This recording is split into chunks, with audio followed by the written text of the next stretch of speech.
Before we jump into today's episode, I want to tell you about something new and something cool that we just made for you. I wrote it myself. Now, here's my assumption. If you are listening to this podcast, it probably means that you want to build long-term wealth with a rental real estate portfolio, and you would probably like to do it with some creative financing.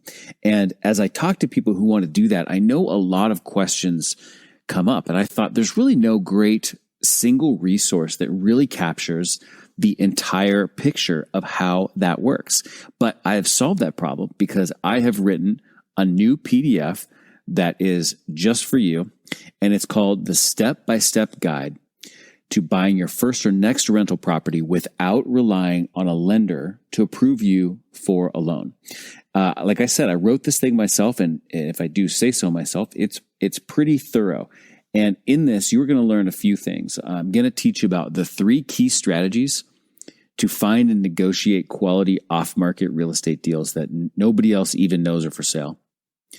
I'm going to teach you about what I call the yeses framework for getting off-market sellers to accept your offers.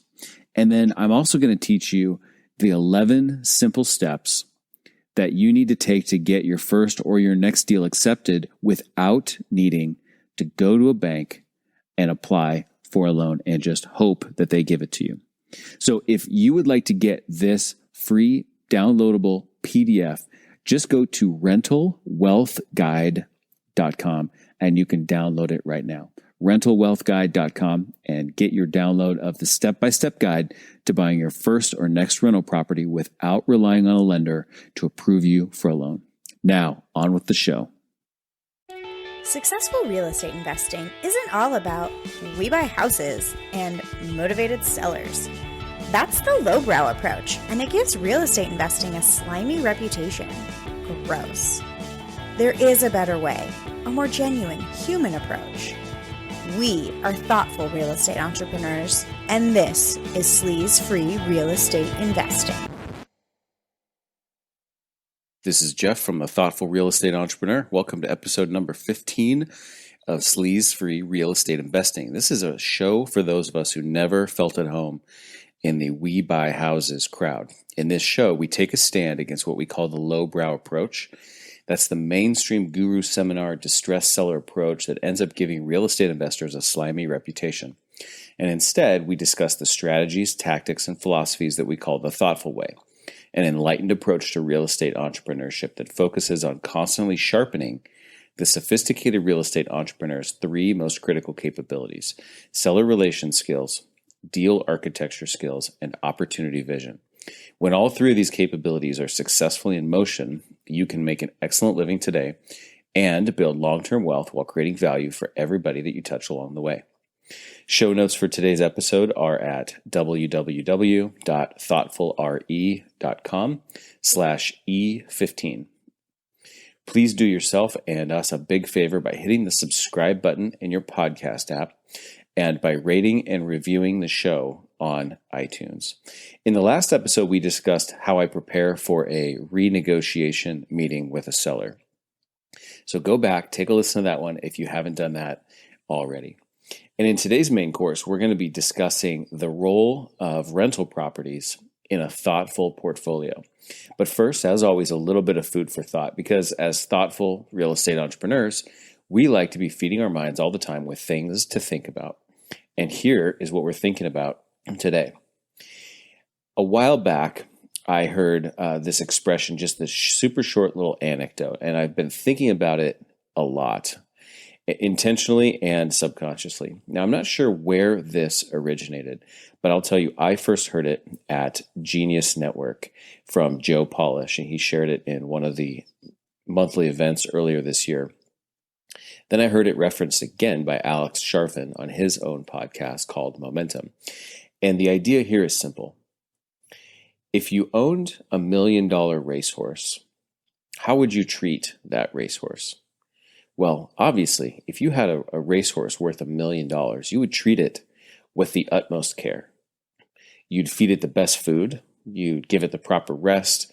You'd give it great equipment. You'd give it optimal exercise. And you would do everything you could to allow it to make the most of what it's capable of being? Well, you are the $1 million racehorse in your own life and in your own business. And the question then becomes, are you treating yourself like it? Are you treating yourself in the same way that you would treat this $1 million racehorse? For most of us, the answer is probably no. And for me, the answer is usually no. But the more I'm being conscious about it, the more I can start to answer yes, or the closer on the yes spectrum I can get. So for most of us, the answer is probably no, but why? And I think the thing is it a conscious choice, or are we just missing a bigger picture, and are we being sloppy? So the question I want to leave you with is, what improvements could and should you make in your life and in your business to treat yourself like the $1 million racehorse that you are? How could you treat yourself better to take full advantage of everything that you are capable of? And that is today's food for thought. You know, real estate investors get so caught up in which strategy to use, what the best way to do flipping or wholesaling is, or to make money with this or with that, or the shortcuts and the tips and the techniques. But we often forget that all deals have one thing in common, and that thing is that there's a human on the other end of the transaction, especially when you're doing business the thoughtful way and working directly with sellers.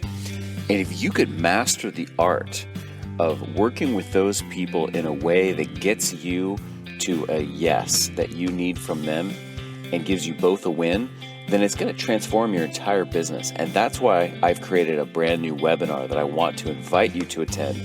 It's called How to Earn an Incredible Living and Build Lasting Wealth in Real Estate by Mastering the Uncommon Art of Seller Relation Skills without working harder or doing more deals. What you'll learn in this free webinar presentation is primarily based on 3 secrets. Secret number 1 is how to easily uncover the hidden motivations of every seller. Secret number 2 is how to confidently meet face-to-face with a seller and come across as a trustworthy pro. And secret number 3 is how to market to sellers in a way that makes the phone ring and helps you buy properties that nobody else even knows are for sale. So come join us on this free webinar. To register, all you have to do is visit www.sellerrelationsmastery.com, sellerrelationsmastery.com, and we hope to see you on the webinar. All right, we're moving on to the main course of today's episode. And today's topic on thoughtful real estate entrepreneurship is the role of rental properties in a thoughtful portfolio. Everybody's got a first deal that they do, a first rental property that they buy when they're in the real estate entrepreneurship business. And I thought I'd tell you about my first one. Once I got excited about the idea of buying investment property, I knew that I wanted my first property to be a rental. And so I just went about it, though, the only way that I knew at the time.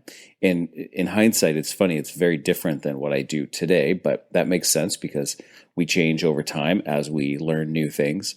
And in hindsight, I see this deal as extremely vanilla. I called a real estate agent, and I got a list of properties that met certain criteria, certain parts of town, certain price points, and things like that. And I found this property that was a 3-unit triplex about a mile from my home. And I thought, that sounds pretty good. That sounds convenient. I was going to manage it myself. The price was reasonable, it seemed, I guess. And it was all leased up. It was in decent condition. So I went ahead and I made an offer, which was accepted. And then I went and talked to a regular residential mortgage lender, and I got a 30-year fixed mortgage on it. It was all very, very conventional, the way I found it, the way I financed it. My wife and I then proceeded to manage it ourselves, and we did, basic landscape maintenance, and we did the turnovers ourselves and cleaning. There wasn't a lot of heavy maintenance to do, and we didn't really have the skills to do that anyway, but we did the basic stuff.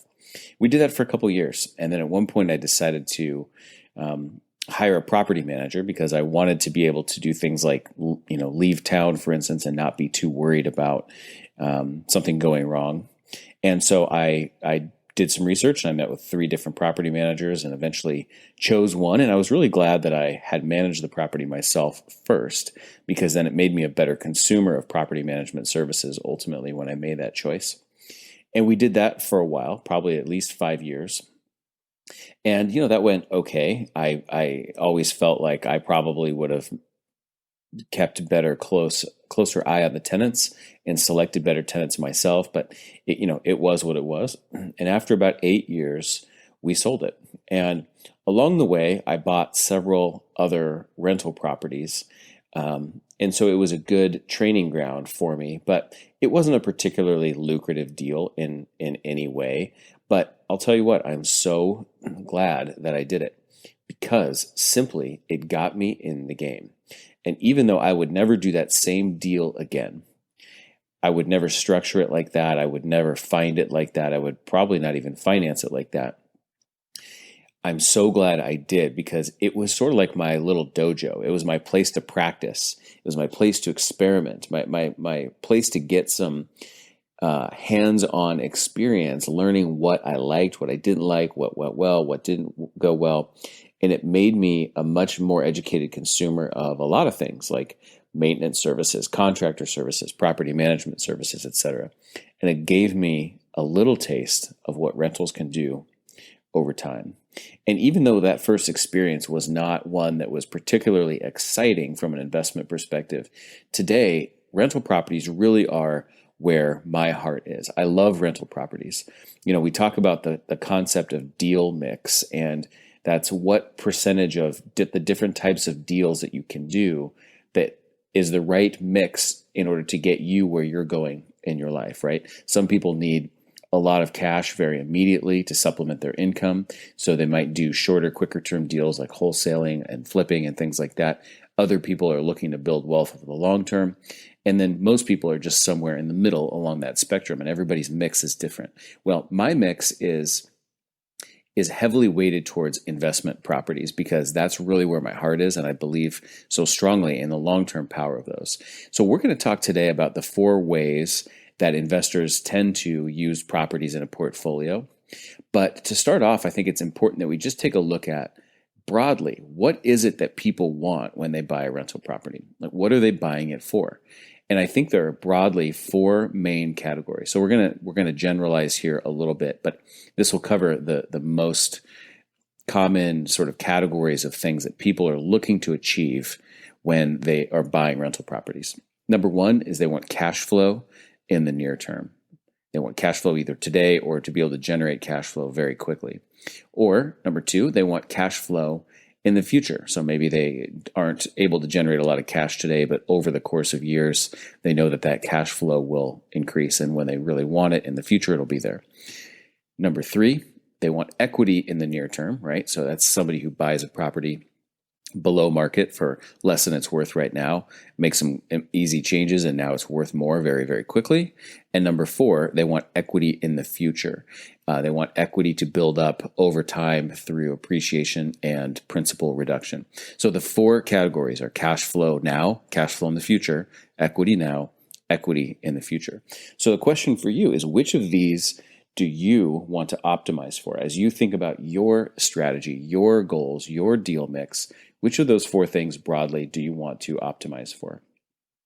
So with those 4 things in mind, then we can kind of look at the 4 ways that investors tend to use rental properties in a portfolio, the 4 roles that rental properties play in a portfolio. And so I'm going to go through each of them real quickly to give you that list of 4, and then we're going to go back, circle back, and break each one down in more detail. So role number 1 is simply to park money, is to store wealth in real estate. Number 2, it is to generate cash flow today. Number 3, it's to build equity and cash flow over time. And number 4, it's to build equity quickly through improvements. So let's go back and talk about each of these in more detail right now. The first one, parking money, is about storing wealth in real estate. So these tend to be people who are not as entrepreneurial necessarily, but they have wealth and they're trying to figure out how to store the wealth, in what form to store the wealth. So some people look at their wealth and they say, I want to store some in precious metals. I want to store some in cash. I want to store some in equities like stocks. They say, I want to store some in real estate. So a lot of people who are looking to, quote, park money, buy properties at market rates, and they just simply hold the line with those properties. Those properties are already functioning pretty well, and they are generating some cash flow, and people are just storing their money in a stabilized asset. It's about the income that that property generates compared to other investment options. And it's about the stability of that asset class in the perception of the investor, that is, the stability of that asset class compared to the stability of other asset classes. So again, this is not a particularly entrepreneurial category of real estate investment, but it does happen, certainly. And, if you look on the market at properties that are already about as good as they can be, right? Maybe a brand new apartment building that's all fully leased up. It's in excellent condition. Who are the people who buy those? Well, they tend to be people who want to park money. And this parking of money is something that buyers really only do occasionally, because they don't have an endless supply of money that needs to be parked. Maybe they want to reallocate some money within a portfolio, and they decide to move some money into this particular asset. They know that it generates cash flow immediately. And, it's like they're getting 3% in a bank account of some sort, perhaps, or a bond or something like that. And they decide that they like the stabilization of, or the stability of real estate in this particular market. Instead, they can get 4.5%. And so they make that move. This is not really the category that most of us as thoughtful real estate entrepreneurs fall into, but it's important to acknowledge that this category of investments does exist. And this is one of the reasons people buy rental properties. The second reason is to generate cash flow today. Now, doing this may or may not take much cash in order to do it, and it also tends to be very dependent upon the market. Now, if you were to listen to or read books about financial independence and things like that, one of the major ideas is that freedom comes through cash flow. And so this is the thought that's in a lot of people's minds when they buy rental properties for cash flow today. If you've even played the cash flow game from the Rich Dad Company, this is kind of what it's all about, is generating cash flow today, buying assets that generate cash flow. And in a way, it's similar to parking money in the sense that what it's meant to do is to convert cash that you have on hand right now into cash flow instead, right? So you say, well, I've got $30,000 in my bank account. I don't want $30,000 of cash. Instead, I want $200 a month of cash flow. So people who buy cash flowing properties today are those who want immediate cash flow. And the potential for doing this, the potential for even executing this, tends to vary greatly from market to market. There are some markets, especially those in the middle of the country, where cash flows are much, much higher than they are on the coasts. In my market, for instance, on the West Coast, you can't get as much cash flow as you can, for instance, in the Midwest. These type of investments where people are trying to generate cash flow today tends to be, for most investors, something that they do occasionally. It's something that they do only maybe a couple times here and there, or kind of infrequently, because they don't have infinite cash to work with, right? So somebody saves up, let's say $50,000, and they say, great, I think I'm going to buy 2 investment properties with this $50,000. They're each going to generate cash, but I'm not going to need to do it again. I'm not going to be able to do it again until I've saved up another $25,000 or $50,000 for another down payment. And the reason is they're not creating new cash through this investment. They're making money in their job or in some other way, and then they're putting the money into real estate. So this tends to be the pursuit of part-time real estate investors who might do a deal, every year, every couple years, perhaps, because they don't have infinite money that needs to be placed and that they need to try to convert from cash into cash flow. It's not particularly entrepreneurial either, per se, because you're not really out in the world creating new value. And it's also, like I said, not very repeatable on a frequent basis because people don't have infinite cash to put into these deals. Sometimes these properties may already be optimized. They're at market rents, they're stabilized, they're in good condition, and they are generating just about as much income as they can.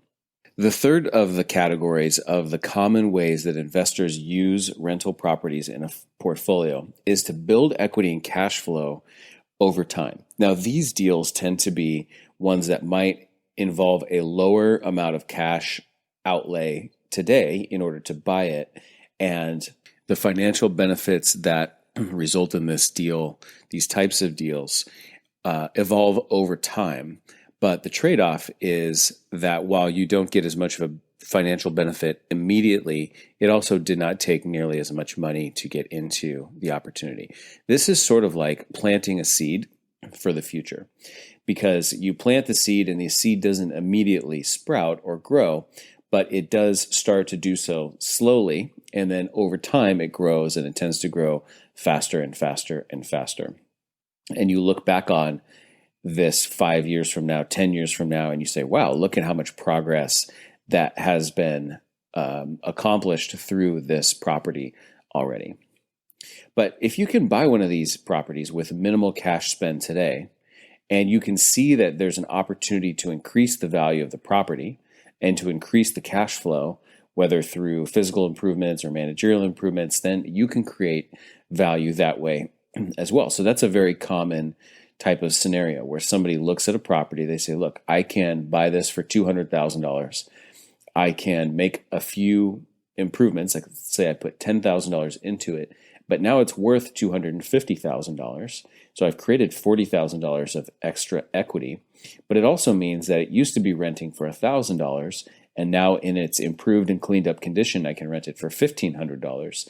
And so now you've improved the equity, you've improved the cash flow, but you also are taking a long-term perspective on it and planning to rent it out and hold it over time. So you've got an immediate bump in cash flow, an immediate bump in equity, but you're also going to enjoy the long-term benefits of ownership of the property.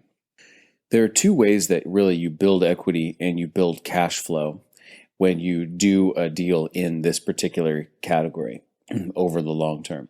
One is simply through the application of time. Time is a great asset when it comes to building equity and building cash flow, because time will allow for appreciation of the property. Time will allow for the principal balance on the loan to be reduced by the payments of your tenants. Time will allow for rents to increase through inflation. So simply having time on your side, buying something and knowing that you're just going to add years and years of time to the equation is very, very powerful by itself.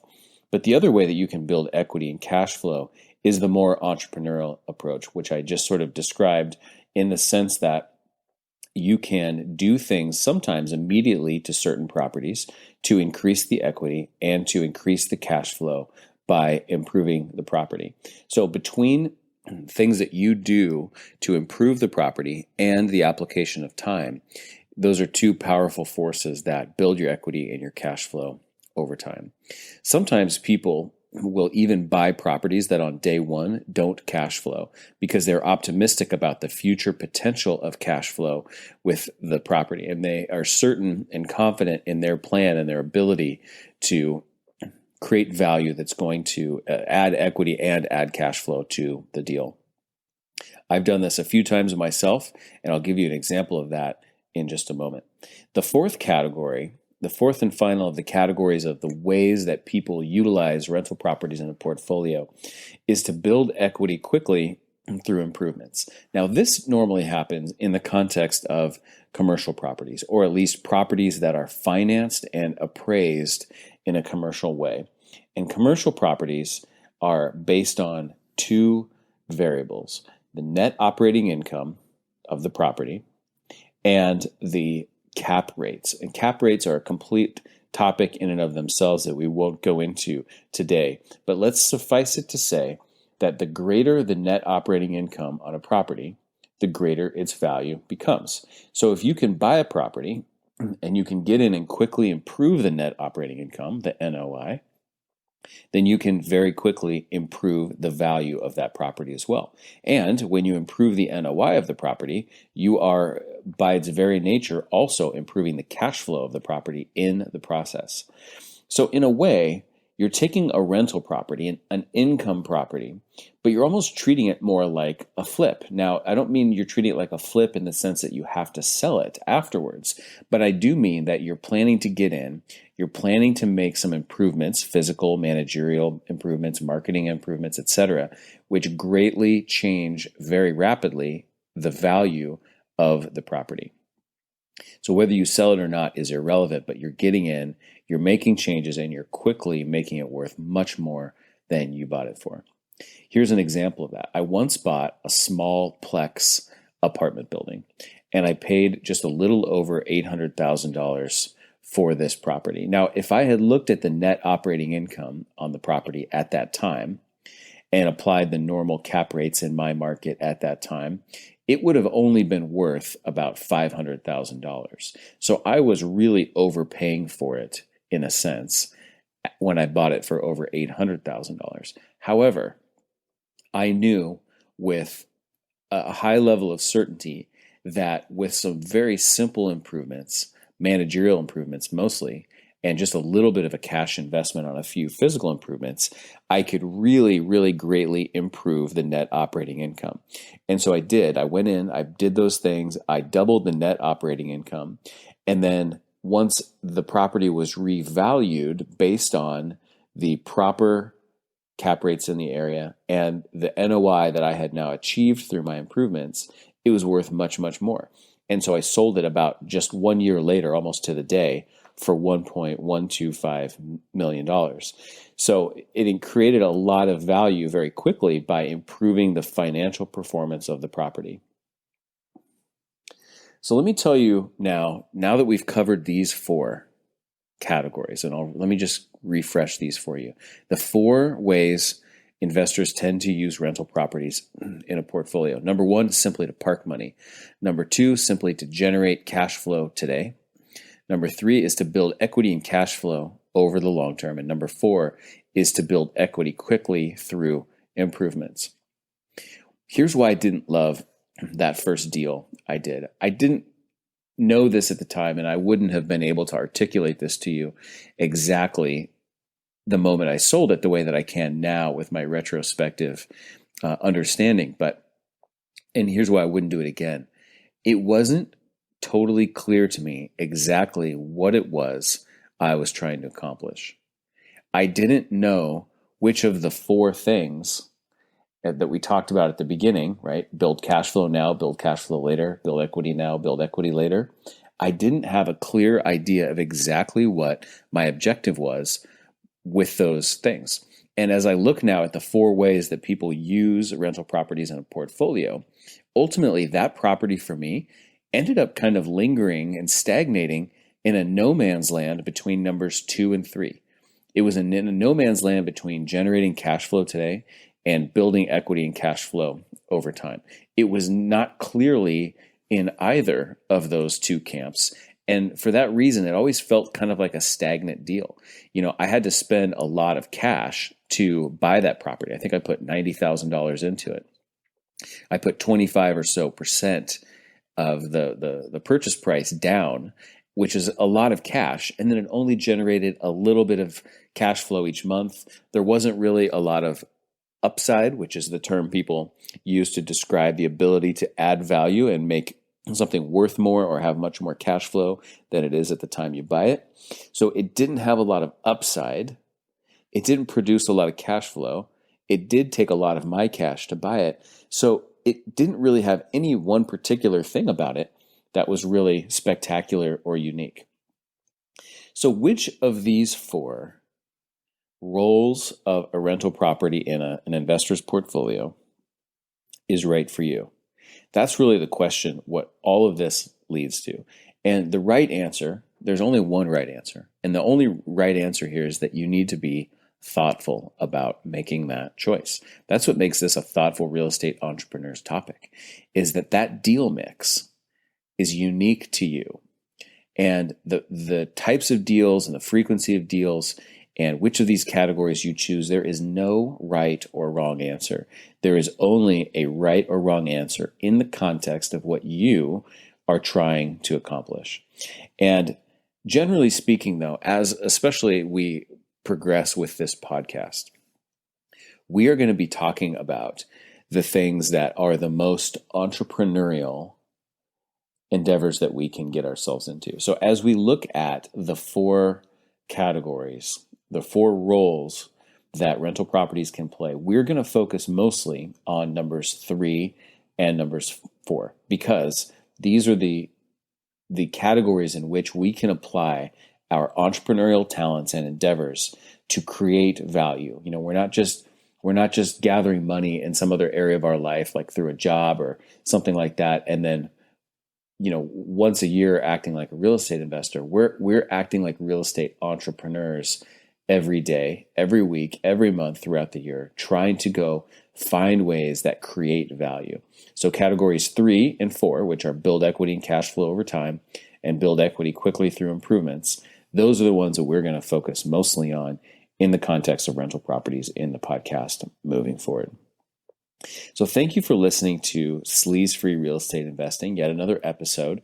On the next episode, we're going to be continuing this discussion about investment rental properties. And so our next topic is going to be the real thing that you're trying to create with your rental portfolio. Some think that the real thing they're trying to create is equity. Some think it's cash flow. But to a thoughtful real estate entrepreneur, there is a slight but critical variation on the answer to that question. It has a very different purpose probably than most people realize. So that's what we're going to begin to discuss and unpack in the next episode. So again, please do us a big favor by hitting that subscribe button in your podcast app. Please go to iTunes, rate and review the show, as it really does help other people find the show and benefit from it, just as you hopefully are yourself. Reminder, show notes for today's episode can be found at thoughtfulre.com/E15, which includes a transcript. And until next time, this is Jeff from The Thoughtful Real Estate Entrepreneur signing off. Thanks for listening to Sleaze-Free Real Estate Investing. Remember, solve the person to unlock the deal, and solve the financing to unlock the profits.